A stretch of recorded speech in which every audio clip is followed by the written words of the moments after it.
નમસ્કાર, હું છું Siddharth Patel. Crime report FIR માં સ્વાગત છે આપનું. એફઆઈઆર માં આજે આપણે અનેક ગુનાઓનો પર્દાફાશ કરીશું. વાત કરીશું સુરત શહેરની. એવો તો કેવો ગુસ્સો, એવું તો કેવું લાગ્યું દુઃખ, એવું તો શું બન્યું કે હત્યા કરવાનો બનાવી દીધો પ્લાન. જણાવીશ, પણ આગળ પરિવાર દરેકને હોય છે અને દરેકના ઘરમાં નાના અને મીઠા ઝઘડા થયા કરતા હોય છે. પરંતુ આવા ઝઘડા ઘણી વખત હત્યાને પણ અંજામ આપતા હોય છે. ત્યારે આવી જ એક ઘટના સુરતથી સામે આવી છે, જેમાં એક પુત્રએ પોતાની પત્ની, બાળક અને માતા પિતાને મોતને ઘાટ ઉતારવાનું મન બનાવી લેતા તીક્ષ્ણ હથિયારથી પરિવાર પર હુમલો કરી મોતને ઘાટ ઉતારવાનો પ્રયત્ન કર્યો હતો. જુઓ અમારા વિશેષ અહેવાલમાં કેમ હત્યા કરવાનો કરાયો પ્રયાસ. એવી તો કેવું જનૂન કે સ્મિત પોતાના પરિવારનો જ બન્યો દુશ્મન.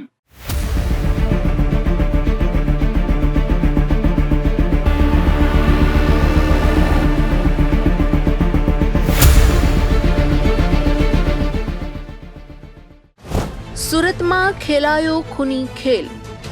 સ્મિત જીવાણીએ પરિવાર પર કર્યો ઘાતકી હુમલો. સ્મિત જીવાણીએ પત્ની, બાળકના ચપ્પાથી ગળા કાપી કરી હત્યા. સુરત શહેર જે 24 કલાક ધમધમે છે, ત્યાં સુરતમાં અને રાજ્યમાંથી પણ લોકો ધંધા રોજગારી માટે આવતા જતા હોય છે. ત્યારે આવી જ રીતે એક અમરેલી જિલ્લાનો પરિવાર સુરત ખાતે આવ્યો હતો અને હસતો ખેલતો પરિવાર, હળીમળીને રહેતો પરિવાર એકાએક એવી મુશ્કેલી સર્જાઈ કે સાંભળીને પણ આપણા રૂવાડા ઊભા થઈ જાય. સુરતના સરથાણા પોલીસ સ્ટેશન નજીક રાજહંસ સ્વપ્ન સૃષ્ટિ બંગલો સોસાયટીમાં સૂર્ય ફ્લેટની અંદર 8મા માળે એક પરિવાર રહેતો હતો અને પરિવારમાં સ્મિત, તેની પત્ની અને એક નાનું બાળક તેમજ સ્મિતના માતા પિતા સાથે અહીંયા રહેતો હતો. હવે તમને એવો વિચાર આવ્યો હશે કે એવું તો શું બન્યું હશે?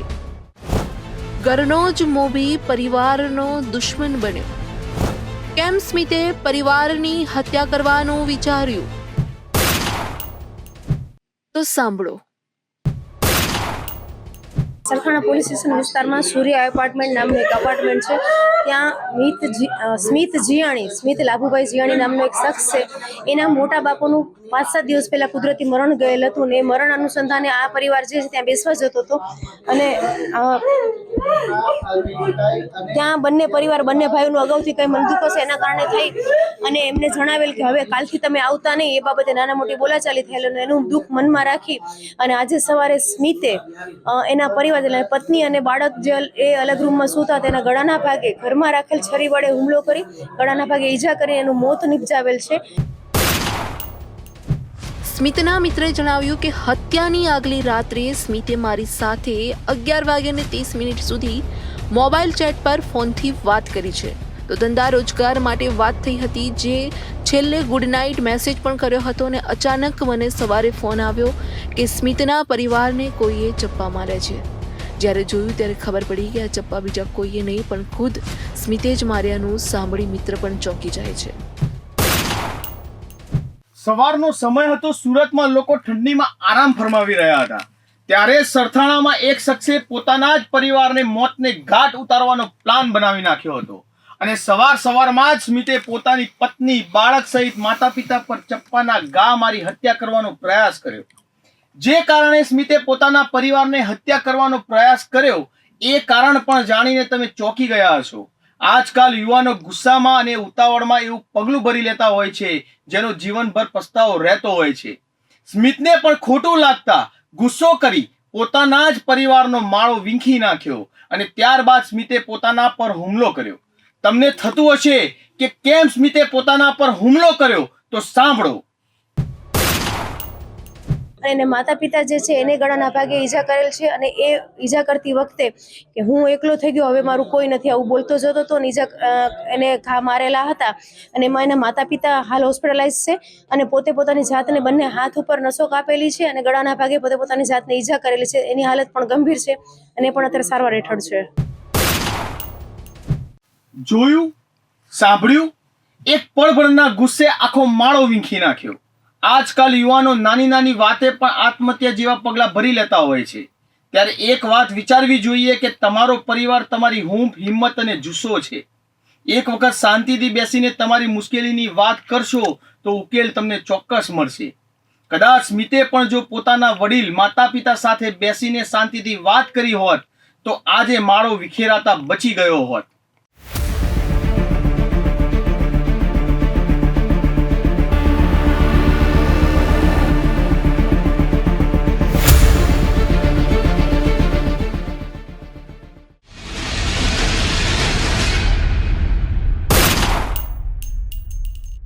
કેપિટલ સિટી ધીમે ધીમે ક્રાઇમ સિટી બનતું હોય એવું લાગી રહ્યું છે. અમદાવાદમાં દિવસે ને દિવસે ગુનાઓની ભરમાર વધતી જોવા મળી રહી છે.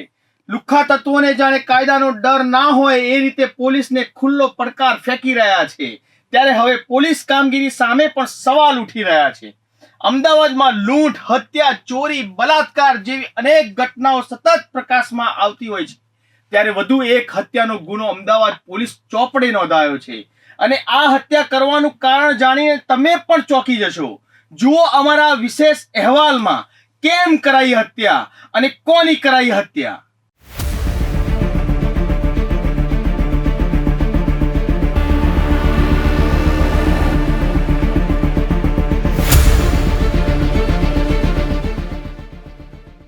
અમદાવાદમાં ખેલાયો ખૂની ખેલ.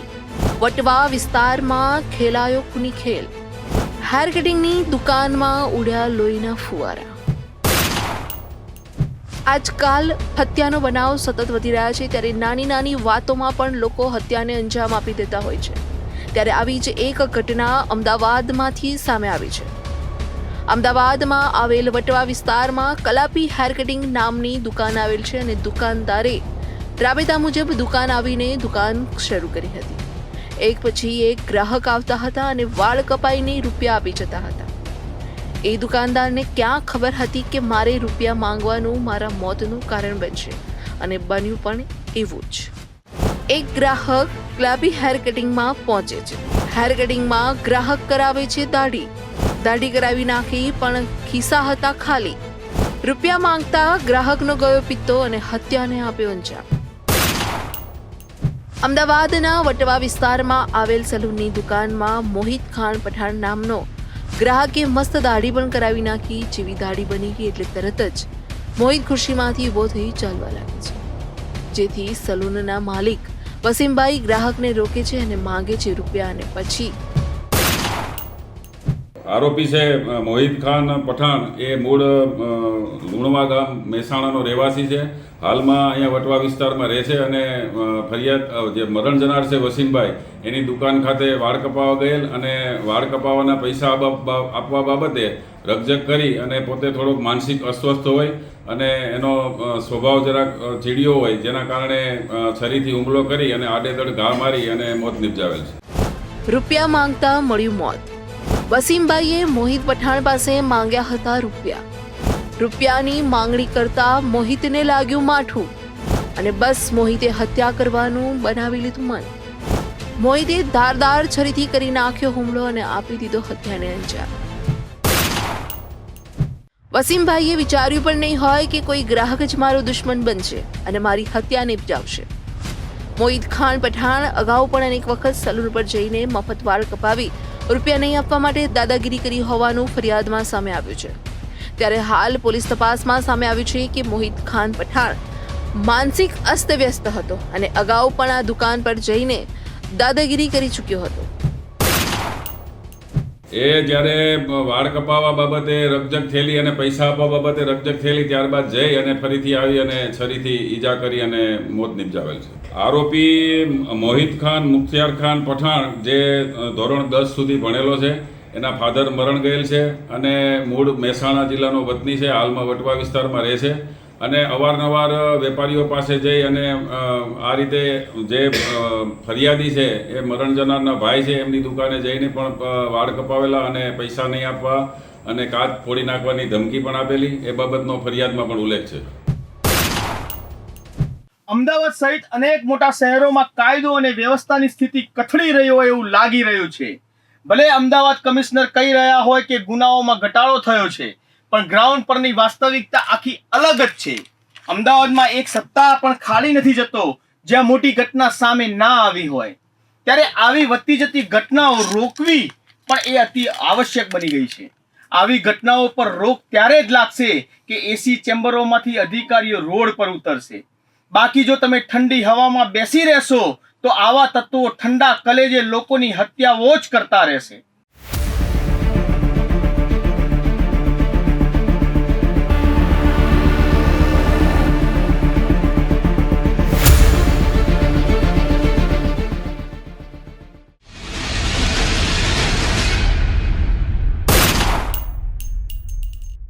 ડોક્ટરોએ હવે શું ધાર્યું છે તે ખબર નથી પડતી.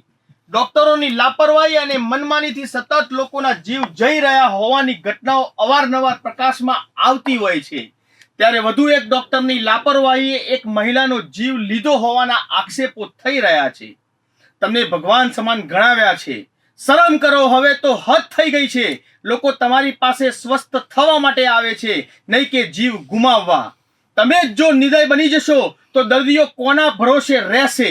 જુઓ અમારા આ વિશેષ અહેવાલમાં ક્યાં બન્યો ડોક્ટર બેદરકાર અને કેવી રીતે ગયો મહિલાનો જીવ.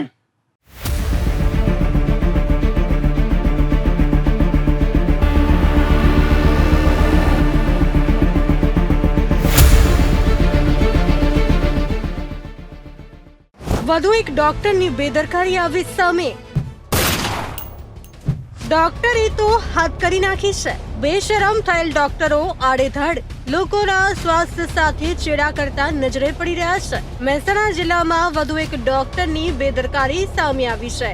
વડનગરના છાબલિયા ગામની મહિલા ગર્ભાશયની કોથળીનું ઓપરેશન કરાવવા હોસ્પિટલ પહોંચી છે, જ્યાં તેઓનું 6 ડિસેમ્બરના રોજ લક્ષ્મીબેન ઠાકોર નામની મહિલાનું ઓપરેશન કરવામાં આવે છે અને ઓપરેશનના 1 કલાક બાદ જ મહિલાનું મોત થાય છે. મોતના સમાચાર પરિવારજનોને મળતા જ પરિવારજનો ચોંકી ગયા હતા અને ડોક્ટરની બેદરકારીના આક્ષેપો કર્યા હતા. સાંભળો શું કહી રહ્યા છે પરિવારજનો. મારા નાના ભાઈના વાઈફને વડનગર દષ્ટિ હોસ્પિટલમાં ઓપરેશન કરાયેલું ગર્ભાશયની કોથળીનું, બરાબર, અને તે સમય દરમિયાન મારા નાના ભાઈના ઘેરથીનું મૃત્યુ થયેલું, જે ડૉક્ટરના બેદરકારીના કારણે થયું છે અને એની જાણ માટે અમે મહેસાણા આવેલા છીએ. સાહેબશ્રીને અમારે એ માગણી છે કે અમને યોગ્ય ન્યાય મળવો જોઈએ. ડૉક્ટર પહેલાં તો ગાયનેક છે નહીં અને મારા ભાઈને વાઈફનું ગર્ભાશયની કોથળીનું ઓપરેશન કર્યું છે. જે રીતે તમે સાંભળ્યું એમ મૃતકના પરિવારજને ખુલ્લો આક્ષેપ કર્યો છે કે ડોક્ટરની બેદરકારીને કારણે મૃત્યુ થયું છે અને અમે ઉચ્ચ કક્ષાએ રજૂઆત પણ કરવાના છે. ડોક્ટર ગાયનેક નહીં હોવાના પણ આક્ષેપ થઈ રહ્યા છે. ત્યારે આટલું લાપરવાહી રાખતા ડોક્ટરો સામે ક્યારે કડક પગલાં ભરાશે તે જોવાનું રહ્યું. વધુ એક ડોક્ટરે મહિલાનો લીધો જીવ. મહેસાણા જિલ્લામાં ડોક્ટર બન્યો બેદરકાર. મૃતકના પરિવારજનોએ ડોક્ટર પર લગાવ્યા ગંભીર આક્ષેપો. ડોક્ટર ગાયનેક નહીં હોવા છતાં કરી નાખ્યું ઓપરેશન. ઓપરેશનના ગણતરીના કલાકોમાં જ મહિલાનું થયું મોત. મહેસાણાની હોસ્પિટલમાં અભણ સ્ટાફ ભર્યો હોવાનું સામે આવ્યું છે, જેને કારણે મહિલાનું મોત નીપજ્યું છે. કાગળો પર ક્વોલિફાઈડ ડિગ્રી ધરાવતા હોવાનું બતાવવામાં આવે છે અને સ્ટાફ અભણ રાખવામાં આવતું હોવાના આક્ષેપો થયા બાદ ચીફ મેડિકલ મેડમ હવે જણાવી રહ્યા છે કે અમે તપાસ કરાવીશું. આ તપાસના નાટક બંધ કરો. તપાસ પહેલા કરી હોત તો આજે એક મહિલાને જીવ ગુમાવવાનો વારો ના આવ્યો હોત. સાંભળો મેડિકલ મેડમની વાર્તા. જે મહિલાનું મૃત્યુ થયું હતું એ અંતર્ગત મારા ઉપર CDHO શ્રી દ્વારા કાગળ લખવામાં આવ્યો હતો અને મેં મારી મેડિકલ ટીમને ત્યાં ચકાસણી અર્થે મોકલી હતી. ત્યારે અમને એવું ધ્યાનમાં આવેલું છે કે ત્યાં હોસ્પિટલની અંદર ફાયર NOC જે હતું એ એક્સપાયર થઈ ગયેલું હતું અને હોસ્પિટલનો જે સ્ટાફ હતો એ સ્ટાફ જે એમણે બતાવેલ હતો CEA એટલે ક્લિનિકલ એસ્ટાબ્લિશમેન્ટ એક્ટ અંતર્ગત જે એમણે રજિસ્ટ્રેશન કરાવવા માટે માહિતી મોકલેલી હોય એમાં ધોરણ પ્રમાણેનો જે ગુણવત્તાવાળો જે સ્ટાફ હોવો જોઈએ, ક્વોલિફાઈડ સ્ટાફ, એ ક્વોલિફાઈડ સ્ટાફ નહોતો. તે માટેની અમે એમને ઓલરેડી એક નોટિસ આપેલી અને ક્વેરી આપીને એમને સ્ટાફ બદલવાની માંગણી પણ કરેલી હતી. જ્યારે અમારી ટીમ ગઈ ત્યારે એમણે 2 નવા સ્ટાફની રિક્રુટમેન્ટ બતાવીને અમને સર્ટિફિકેટ્સ બતાવેલા હતા, પરંતુ તે બંને સ્ટાફ એ વખતે ત્યાં હાજર નહોતા. એટલે એ પણ હજી એક શંકાનો જ વિષય છે અને એના માટે પણ અમે એમને નોટિસ આપી છે અને આગળની કાર્યવાહી માટે ડિસ્ટ્રિક્ટ રજિસ્ટ્રિંગ ઓથોરિટીની અમારી જ્યારે બેઠક થશે ત્યારે અમે અધ્યક્ષ સમક્ષ આ મુદ્દાની ચર્ચા કરીશું ને પછી આગળનો નિર્ણય લઈશું. ના, કાગળો ને દસ્તાવેજો ચકાસતા અને એમની સાથે રૂબરૂના જે ડિસ્કશન અમારી ટીમના થયા એ ઉપરથી ક્વોલિફાઈડ એનેસ્થેટિસ્ટ દ્વારા જ એમને એનેસ્થેશિયા આપવામાં આવ્યું છે એવું માલુમ પડ્યું છે અમને. ઓપરેશન કરનાર વ્યક્તિ પોતે ક્વોલિફાઈડ સર્જન છે, એમણે ઓપરેશન કરેલું છે અને એ આ ઓપરેશન કરી શકે કે ના કરી શકે એના માટે મેડિકલ બોર્ડમાં અમારે અભિપ્રાય લેવો પડે, એટલે એના માટેની કાર્યવાહી અમે આગળ હાથ ધરેલી જ છે. આ કેસમાં જે ઓપરેશન કરનાર સર્જને ઓપરેશન કરેલું છે અને સર્જન પણ ઓપરેશન તો કરી શકે, કોઈ પણ પેટના ઓપરેશન હોય એ સર્જન કરતા હોય છે, પરંતુ આ ઓપરેશન જે વજાઇનલ હિસ્ટેક્ટોમી થઈ છે એ કરી શકે કે ના કરી શકે એનો અભિપ્રાય મેડિકલ બોર્ડ આપશે. વધુ એક વખત તંત્ર નિષ્ક્રિય થયું સાબિત. મહેસાણાની હોસ્પિટલમાં લાયકાત વગરનો સ્ટાફ ભર્યો હોવાના આક્ષેપ. સર્જન અસલી કે નકલી તેની હવે થશે તપાસ. મહિલાના મોત બાદ નકરોડ તંત્ર આવ્યું હરકતમાં.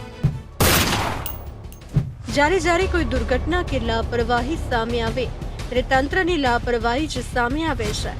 આવું જ કંઈક મહેસાણા જિલ્લામાંથી સામે આવ્યું છે, જેમાં સ્ટાફ પણ ક્વોલિફાય નહીં હોવાના આક્ષેપો થયા છે. ત્યારે અત્યાર સુધી ઉચ્ચ કક્ષાએ શું ધ્યાન આપ્યું, શું કરી તપાસ? હવે તપાસના નાટક કરો છો. વહેલી તપાસ હાથ ધરી હોત તો આજે એક મહિલા મોતને રાહ બેઠી હોત. ખ્યાતિ બાદ પણ તંત્રએ કેમ ના લીધી શીખ? ત્યારે હવે સવાલ એ પણ ઉઠી રહ્યો છે કે શું સરકારની તંત્ર પર નથી પકડ કે પછી તંત્ર સરકારની પણ રાખે છે અંધારામાં? હવે જોવાનું એ રહ્યું કે તંત્ર કેવા પગલાં ભરે છે. ખ્યાતિ બાદ પણ તંત્રએ કેમ ના લીધી શીખ? કેમ તમારે એસી ચેમ્બરમાં બેસીને આરામ જ ફરમાવો છે? આરોગ્ય વિભાગ એ લોકોના જીવનનો એક ભાગ છે અને તમે જ આ રીતે આરામ કરતા રહેશો તો દર્દીઓને કોણ આરામ કરાવશે? આ એક ઘટના નથી કે ડોક્ટરની લાપરવાહીથી જીવ ગયો હોય. આવી અગાઉ અનેક ઘટનાઓ આવી ચૂકી છે.